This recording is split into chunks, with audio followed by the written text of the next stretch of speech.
It was the summer of 2003, back when The X-Files still came on in syndication and nobody watched TV on their laptops. You needed an actual television, the heavier the better, and you kept it on a chipped IKEA stand or a milk crate you swore was temporary. Kayleen and Leah, two nursing students with more ambition than cash, lived in a shoebox apartment just off campus. The living room was technically a great room, but only if your idea of greatness included exposed radiator pipes and a permanent smell of reheated ramen. The only saving grace was the window air conditioner, a loud metal box that coughed cold air like a dying smoker. It had two modes, off and Arctic expedition. Leah usually sat closest to it, wrapped in a blanket in July because sweat made her cranky. On this particular August night, she was already in her spot, sprawled on the futon with the blanket pulled to her chin when Kayleen came home carrying something big. The plastic crackled. It was square, ominous, medical. Leah squinted. "Please don't tell me that's a pack of diapers." Kayleen set the package on the table like a magician revealing her trick. "Independent briefs with tabs," she corrected. "Let's not use that word. In nursing, terminology matters." "Oh my God," Leah said. "That sounds like a pop-punk band. Playing tonight at the Armory, independent briefs with tabs." Kayleen didn't laugh. Nursing school had sucked the whimsy out of her, replaced it with stress and a clinical tone. "We have an exam tomorrow. Real practice on real patients. I need to get this right." Leah burst out laughing. She had one of those laughs that came in waves, squeaks, wheezes, then sudden silence where she gasped like a landed fish. "You're kidding, you actually brought those into our apartment." "Don't laugh," Kayleen said. "Next year it's you." The threshold of disaster. Kayleen marched straight past the futon and into the bedroom like she was clocking in for her shift. Leah, still laughing, followed out of morbid curiosity. "You can't just—" Leah started, but Kayleen was already tearing open the plastic packaging with the same determination people reserve for storm shelters. The smell hit first. Clean, plasticky, faintly chemical, like Band-Aids stored in a Tupperware. Kayleen pulled out the first folded brief and slapped it on the bed like she was laying out an operating table. "Lie down," she commanded. "Excuse me?" "I need to practice the technique." "There are mannequins for this," Leah said. "Not in our apartment." Leah flopped backward onto the mattress, giggling so hard she could barely breathe.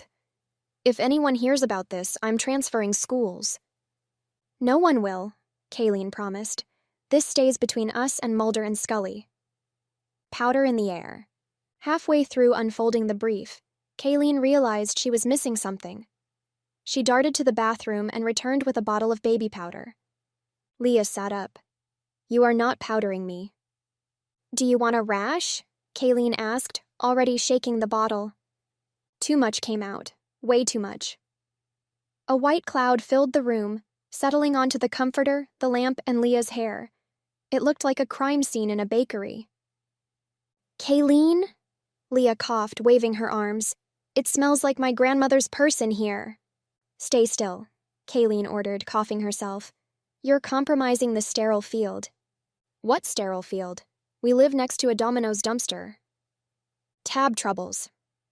The first attempt ended in tragedy. Kayleen pulled too hard, and the tabs ripped straight off. She tossed the ruined brief into the corner like a failed origami project. "Good thing we have more," she muttered. Attempt 2 didn't go better. The powder made everything slick, and nothing would stick. The brief peeled away in defeat. "Third time's the charm," Kayleen announced. She smoothed the wings, lined it up like she was launching a space shuttle, and pressed the tapes with exaggerated care. Miraculously, it held. Leah stood up, wobbling, and patted the waistband. "Well, it feels okay," she admitted. "But if you tell anyone I said that, I'll deny it in court." Kayleen beamed. "I'm going to ace this exam." Tangents in the Arctic. They stumbled back to the futon where the air conditioner had successfully dropped the temperature to meat locker. Powder drifted from their clothes every time they moved. On the TV, Mulder was explaining alien conspiracies while Scully gave him her patented skeptical frown. Leah pulled the blanket tighter around her. "You realize?" she said. We've just spent an hour making this place smell like a daycare. Worth it, Kayleen replied. Leah shook her head. When I imagined college, I thought it'd be concerts and late-night diners. Not, she gestured to the battlefield of the bedroom. This. Kayleen yawned. Welcome to nursing school. Rambling thoughts. Sedaris would have taken this moment to compare the futon to some childhood trauma, so Leah did it for him. This couch is like my uncle's truck, she said. Looks fine until you sit in it, then suddenly you're rethinking every decision that led you here. Kayleen laughed, a real laugh, not her clinical one. At least your uncle's truck didn't collapse under you. Actually, Leah began, and launched into a story about a family road trip, a pothole in Pennsylvania, and her uncle duct-taping the passenger seat upright while everyone pretended not to notice. By the time she finished, they were both crying from laughter. The quiet end. Eventually, the giggles wore out, leaving only the hum of the AC and the soft glow of the TV.